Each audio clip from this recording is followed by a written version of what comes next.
Hi, I'm Vanessa. Welcome to the podcast. My guest today is Arlene Cristobal, and she is a licensed, experienced real estate assistant in the San Francisco Bay Area. I wanted to talk to her because she is a systems builder, and she has an incredible track record of helping people build their businesses and document their systems and procedures.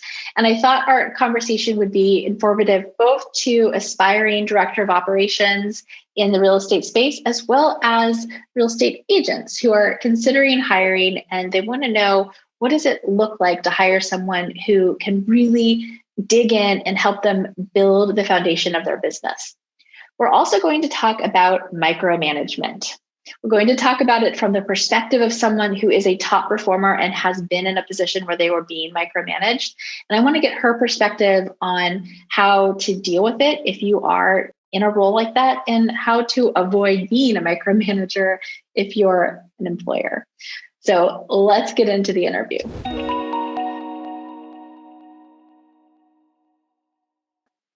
Arlene, I am so excited to talk to you. Thank you so much for coming on the podcast and letting me pepper you with questions. I appreciate it. I am so honored. Thank you very much. I appreciate this. Well, and this is sort of a fluke. I mean, obviously, I knew about you years ago because we placed you with your last employer, but you and I hadn't had a chance to meet. My team interviewed you and placed you. But I just happened to be standing in for Aaron, my recruiter, last week, and I got to talk to you this time. And as soon as we finished our interview, I was like, I have to get this woman on my podcast because I was so impressed. So, disclaimer, Arlene is looking for a new opportunity. Her boss is moving across the country, and it's a very sad parting. And, by no fault of her own, is she looking for a new opportunity. And so I thought this is a great chance to kind of give you a platform to see if there are any other opportunities for you, but also a chance for other admins and other real estate agent professionals to get an idea of what it looks like, what somebody who does this well, how do they talk? What do they look like? What do they have to say? So thank you. So let's just start with a little background. Can you kind of give us a backstory? How did you get where you are to this point in your career? I've always held some sort of administrative role. And I think that's just the nature in me. I'm very social. I'm very outgoing. I like to help people. I'm the one that is in the checkout stand and someone loves my necklace. And so I give them my necklace. I did that, and so it just led me into support roles. And I just sort of climbed up, went from administrative assistant and worked myself up to an admin, office manager, and now as an executive assistant. And I believe that you're sort of drawn to what works for you. And I think I do my job well, and it's just in my nature the way I am. And so that's where I've become today as an executive assistant for a real estate team. What do you love about this role? I loved my team. I love the camaraderie. I love helping people. And you have to be able to be that type of person. You have to be outgoing and social and love to help people. I introduced them to Slack. And so I'm in the middle of working a project. Arlene, can you do this for me? Arlene, can you send me the MLS? Arlene, sure, hold on, blah, blah, blah, blah, blah, blah. And it's just constantly going. And I'm helping them.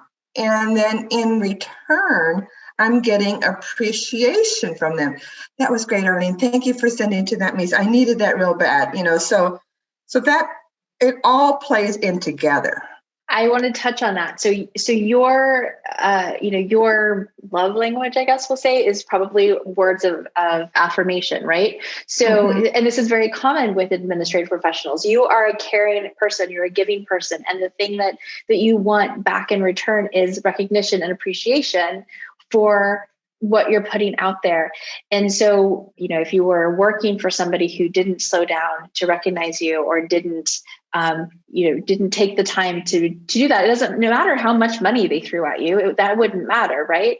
Like it's not about the money. And I think understanding what motivates different people and adjusting your style to their needs is so important, because I talk to agents all the time who are concerned about, well, let's do a small base and a big bonus structure for my admin because I want them to share in the win. And I'm like, honestly, like that isn't going to change anything. They are going to do great work if you appreciate them just as much as if they are going to get more money on that deal. You're attacking it the wrong way. And that is so true. I've looked at the positions that were paid considerably more, and I look and you can read the nuances in the job descriptions. It's like, I don't think this will work for me, because you do want to feel valued. You do want to feel appreciated. You do want to feel that you are contributing to the greater cause. And that's what I was doing with my team, and there was 5 of us, and I had 1/5 of a vote in everything that we did. And that is really, really important. I think just us as human beings, we want to feel that there is a worth to us, and we want to feel appreciated. And you can offer me a whole lot of money, but if you don't appreciate me, it's like a marriage, right? Then I'm not enjoying this. And why do that then?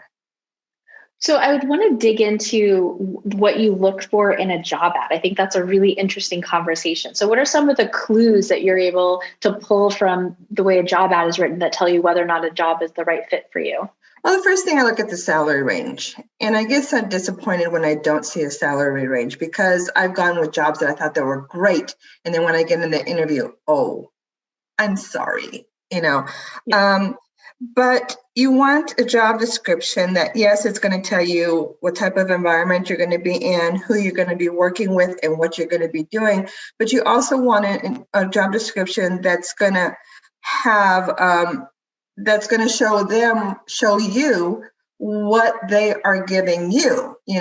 When they say, we want this, I want this, I want this, I want this, I want this. Okay, but what are you offering me? We were offering a great team environment where we all work together, that sort of thing, because I'm, like I said before, I'm very social.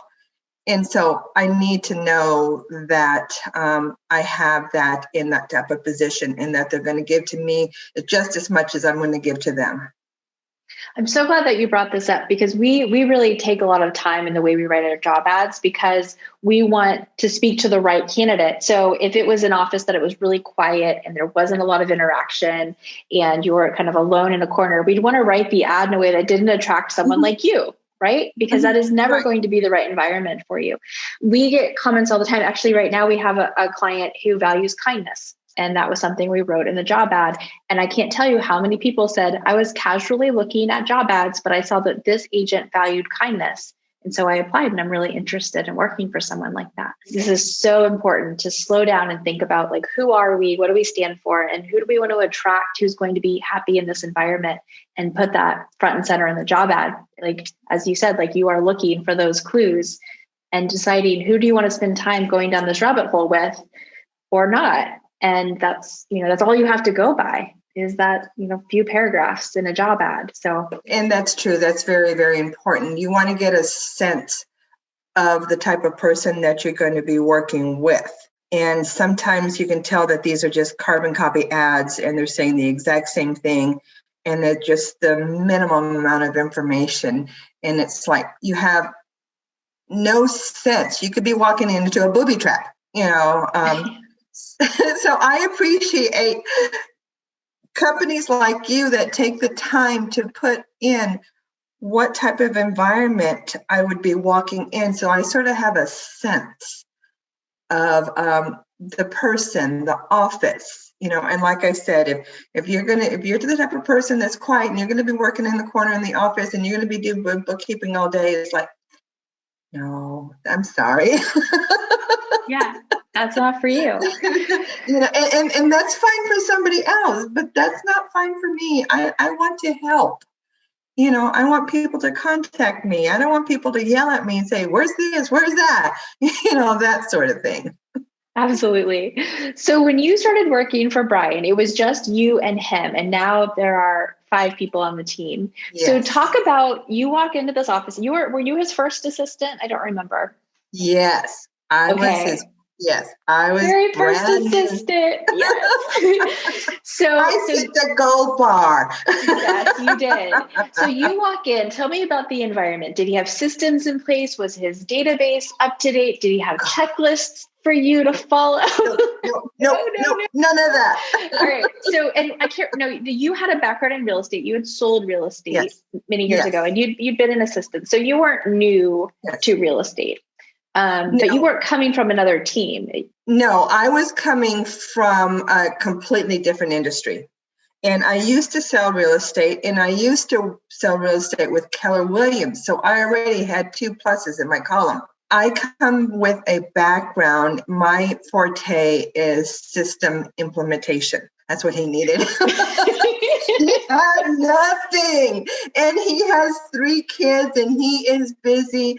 And it was just the 2 of us. And so we sat down from day one. I had 1 hour with him every week. And that's what you need. You need someone's going to make a commitment to you. And he made a commitment. He told me, this is my commitment to you. I will take time to meet with you, and I will take time for us to go over so I know what my expectations were. And so he made a huge list. I need this. Okay, I can do all that, and I put standard operating procedures in place. I've introduced things like Slack and Asana, anything and everything that I could think of that would make their job easier. That's what I did. And so things would run much smoother. We've updated all our contacts. I've looked for different ways for different CRMs to use. And I brought in a new CRM, which in the end we didn't like, but I put in all these systems in place with the intention that should I walk out the door and get hit by a bus, somebody can just walk in and read, oh, okay, this is how I prepare the farm letters. Oh, this is how I enter information. Or this is how I go into the MLS.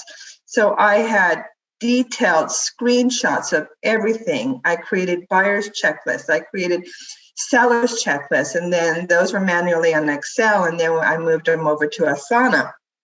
And so by the time that I had finished, I probably within my first 3 months had completed 25 different projects.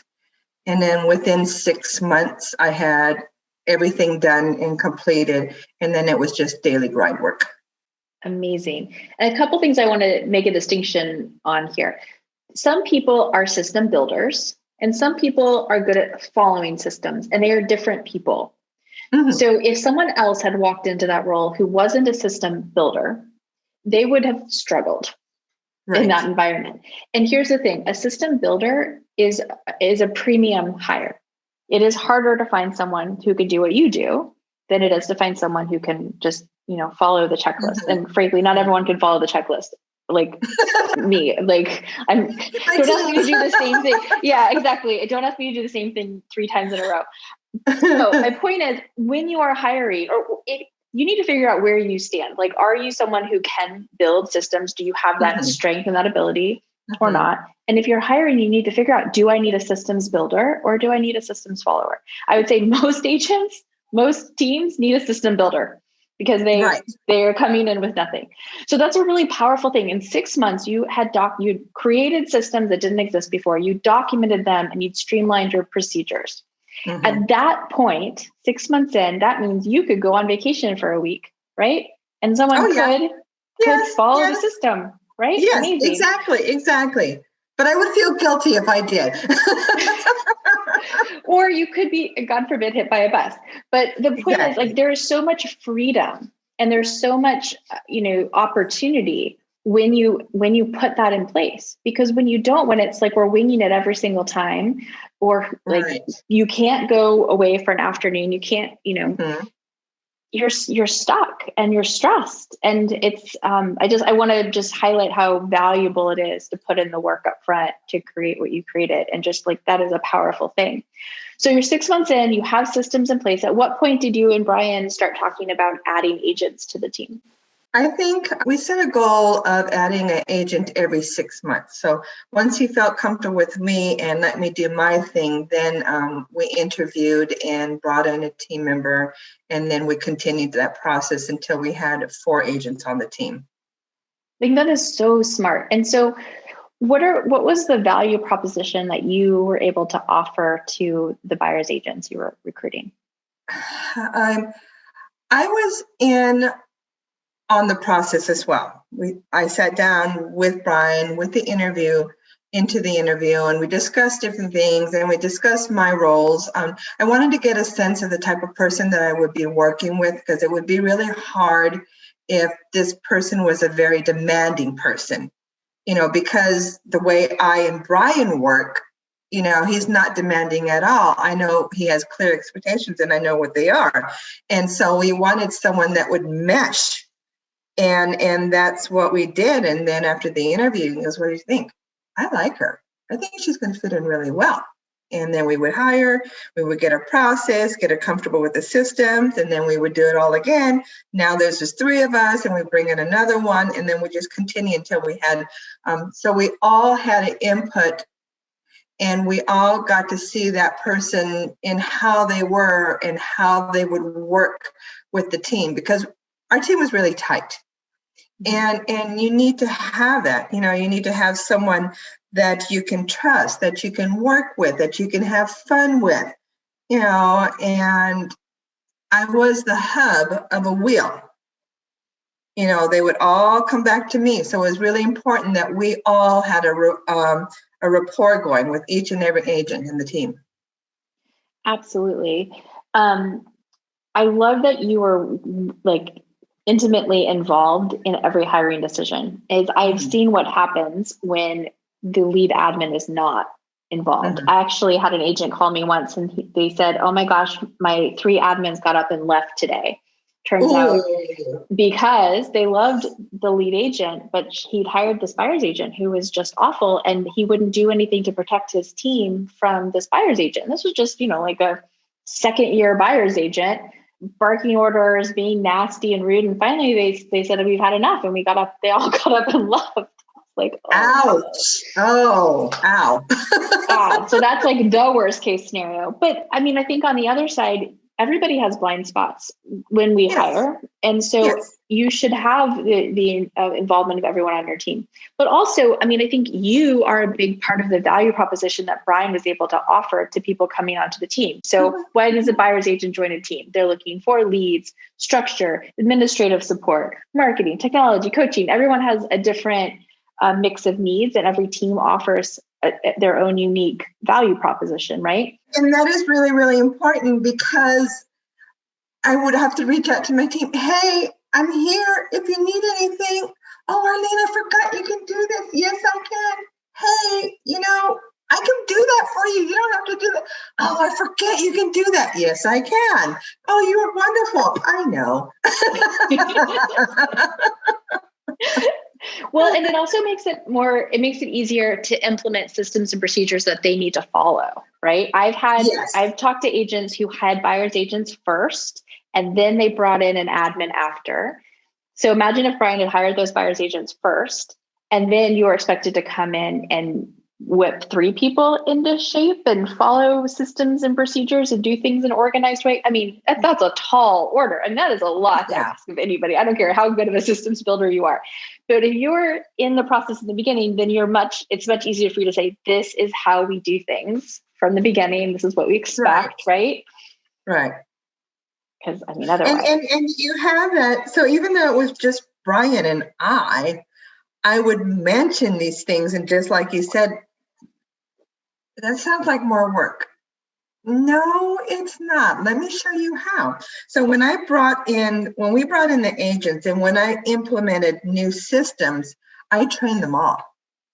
And even with Brian, he was sort of reluctant on things. But then when he saw how easier or how faster and how more efficient, "Oh, okay, this works, and then he's good to go." And so as our new team members came in, I was in the hiring process. I did all the paperwork. I trained them on all our systems. And so I already had that rapport with them. I could see it would be very, very difficult if you went in with the team and they're already set in their ways, and that could be difficult. I could see that. Yeah. So talk about your relationship with Brian. Tell me about the dynamic. What was, if I was a fly on the wall watching the two of you, what would I see? Oh, you probably plug your ears. Tell me more. Words that come out of his mouth, and I go, "You did not just say that." He would laugh. I had a great rapport with him. He was casual. If I did make a mistake, he would show me the correct way. And as he said, I'm very coachable. Thank you, Brian. But we had fun. He wasn't demanding. He for the first 3 months, he had to trust me and know what I was doing. And then when he saw my work, then he just let me go. And I had fun with it. And we had our weekly team meetings, and I ran the team meetings, and we were all that way. And when I had these team meetings, it's like trying to herd cats. It's like, okay, guys, I had to give them the time to be able to chit chat, but then bring them back in. But he was a lot of fun. Sometimes he would say things like, "You did not just say that." It's so great that you had that rapport together. And one of the things that we talked about when I was interviewing you about, what do you want next? Like, what's important to you? You mentioned that you do not want to be micromanaged. And I think this is such a great topic for us to talk about, because talented, smart, capable people don't want to be micromanaged. Who would? So let's start with so when you say I don't like to be micromanaged, what would that look like? Give me an example of what being micromanaged is like. Micromanage would be, so I'm at a particular level in my career where I know a lot and I've done a lot. And so if I go into a position and I'm being micromanaged by someone, they're constantly checking my work, or constantly checking the progress of my work. And then always there, always behind you, not trusting you, not giving you the freedom to spread your wings and be able to show them, this is what I can produce. Yes, you may like doing it this way, but how about looking at this way? This way may be more efficient. And that's what Brian had hired. He wanted someone that can implement these systems. And so let me show you what I have. And if you don't like it, that's fine. I can change that. But you hired me as your executive assistant, and with that comes my wealth of experience. So let me do what I need to do. And then if you don't like that, then that's fine. You're the boss. I'll change it. Mm-hmm. So someone that's constantly on you, constantly making you change things, that's constantly questioning you. And then when you get to a point where you're like, you start to self-doubt yourself, because I've had a boss that was micromanaged, am I doing this right? Is this the way that she wants it? And if she wants another carbon copy of her, that's fine. But that's not what you hired me for. So it was very difficult. I eventually left that job because you hired me to do a job. Please let me do my job, because I can do it. I think that your point about how it undermines your confidence is really key. I mean, it's really detrimental. It's not just frustrating and unnecessarily time consuming. I mean, you really do impact somebody's belief in themselves and their ability to get their work done. And what a freaking waste of time, right? To spend your time trying to figure out what someone's doing all day. I mean, when I think about people who are micromanagers, I think about people who are perfectionists, but also who definitely lack trust. So how do you start? Like, obviously in the beginning, when you're learning a job, somebody needs to keep a closer eye on what you're doing because you're learning. So in an ideal scenario, what does that look like? In the first, 30, 60, 90 days and then beyond, how should somebody who is hiring a professional with experience, who is highly capable, otherwise you shouldn't be hiring the person, right? How should you navigate that, the first part of your relationship together? Well, first, let me go back to your statement about trust, because I think that is really, really important. I think if you are at this level, there has to be this trust between the two of you. And if you have a manager that's a micromanager, it's not your fault. There is something in them that they don't have the ability to trust you. So going forward, in just my discussions with Brian, we talked about this. And the first 3 months, we met every week, 1 hour, and I says, I understand that we have to build a rapport together. But then after that, if I can you tell me what to do, I'll do it. And so the first 3 months was like that. And at the end of the 3 months and the end of my 3-month evaluation, he goes, wow. He goes, I'm really impressed. You have done a great job of putting all these systems in place. And then I had another 3 months. So that would have been a 6-month goal. And I put all these systems in place. And so then I'm just working in the background, and then they would see things like, wow, I can trust her to get it done. I know that it's done. You do things that I don't even realize that you do, but then I see the end result. And so I'm just sitting there working in the background, doing my stuff. And then you build that, the trust comes naturally as you're producing and they're seeing the end result. They may not see the process of how you do that. And they don't need to see the process. They just need to see the end result. And that's what happens after you finally build that rapport with that person. And I think that's a good point. So Kathleen Metcalf and I were talking the other day about there's no such thing as perfection. There's a bullseye, but even a bullseye has margin. So as a boss, you need to set the expectation of what is the bullseye? Like, what are we trying to achieve?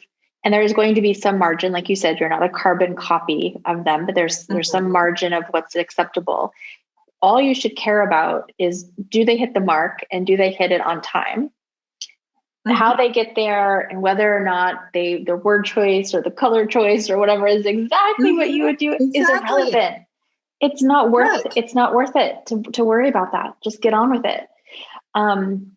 So yeah, I think people who are so concerned about the process and every single step to get to the end, once they've taught somebody how things are supposed to go, as long as you're getting to the end result on time, that's all that matters. Right, because that's what you hired me for. You hired me to free up your time. So don't worry about how I get there as long as I get there. And if you don't like my end result, okay, let's talk about it. But you don't need to see all the little things. You don't need to see all my communique. Just know that it's done. Yeah. And that entire process with Brian probably took about 4 months, and then I was off doing my thing. So how do you communicate with Brian in the beginning and then, now that you've built trust, but in the beginning, how did you keep him abreast of where you were and what was happening? We used Dropbox and Dropbox emailing and text. Oh, that texting, that was a killer. And so then I would email him, send him a Dropbox links to where the product was, and then he would take a look at it. And then we meet that next week, and then we go over things to see if he wanted to revise things. And so Dropbox was where we kept all our documents. That was our file. And so that he can go in there. And sometimes I would text him, but that got so cumbersome. So then that's when I introduced Slack to him. And so that was a lot faster because then I could also drop documents into Slack. So he can go into a Slack and click it and then just look at it wherever he was. And then we could discuss it at our next one-on-one. Slack is such an incredible productivity tool. I mean, it really is. Just getting that communication out of email, right? Because email is a Pandora's box of distractions and chaos anyways. So if your communication with your team can be separate from that so that, if it's just easy to get to, and it's documented, it's there, like you could do it on your computer. It's not like texting where, it's such a good tool. That and Asana, I mean, thank goodness we've come so far. I know. I love Asana. Yeah. Because I put all our checklists into Asana. And so my projects are our listings. And so everyone can follow in Asana and they can add their information in Asana. So that I love Asana. It makes everything so much easier and quicker to find things, because if you're in an email, and he was getting 100 something emails a day. did you receive it? Let me look through it, and then he'd find it. So between Asana and Slack, those were, I think, the two biggest communications plus for his system.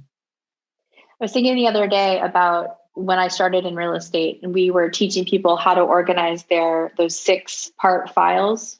Were you in real estate back then, or maybe you weren't? Maybe you're not that old. Maybe I go back. No, I am. Yes, I know. We had the paper copy, and there were the big things like that with the two little. Yes, right. I remember that. Oh my God, it was such a thing. Life is so much easier now. I know. These young kids don't even know the triple copy things and the faxes and the, oh my gosh. Okay. So I want to talk about what you should do. What advice would you have for an employee who has a boss who is a micromanager? Is there any salvaging the relationship, or what can somebody do if they're feeling like they're, getting? Well, I think you need to find out the reason why. And I think that's where the communication comes in. You just talk to your boss. Can we have a one-on-one? Is there anything that you see that I am not doing that you would like me to do? Because and understand that, like Brian and I work completely different ways. And maybe it's that, and maybe your boss is not knowing what you're doing. And so they're worried. And so they feel the need to micromanage. So you have to have a conversation with them and find out what they feel that you are lacking. Note what I said, what they feel that you are lacking. And see if you can have a melding of the minds. And try it and see if it works. And if it doesn't work, and if you are not happy, it's not worth it. Life is too short. And like I said, it starts to wear on you, because then you start to doubt yourself, and you don't need that. So if you can't, after having a couple discussions with their boss and they just don't see it that way, I would move on. There's something better out there. It's not worth it. And I think one of the things that we teach our clients and candidates or employees to do is to send just an end of the day wrap-up email. Hey, this is what you need to know that happened today. These are the things you asked me to do. This is the status of it. So because I know agents get, they wake up in the middle of the night at 3 a.m. Oh my God, did the contract get sent to the person? Did this happen? So end of the day wrap-up email can really help with that, right? And then what I find too is priorities change overnight a lot, right? And sometimes bosses forget to mention, oh yeah, by the way, that is no longer important. You can stop chasing that down that rabbit hole. So hey, these are the things I'm working on tomorrow that are priority. Let me know if you have any questions, or let me know what I need to know. And so then the boss can respond and say, oh, don't do that anymore. Do this. This is important. Take care of this, blah, blah, blah. I've found that has been like a huge help in my team, which I don't really need to do anymore. My assistant is like you, she's a vault. Like if you ask her to do something one time, it will always be done consistently, without a doubt. Absolutely.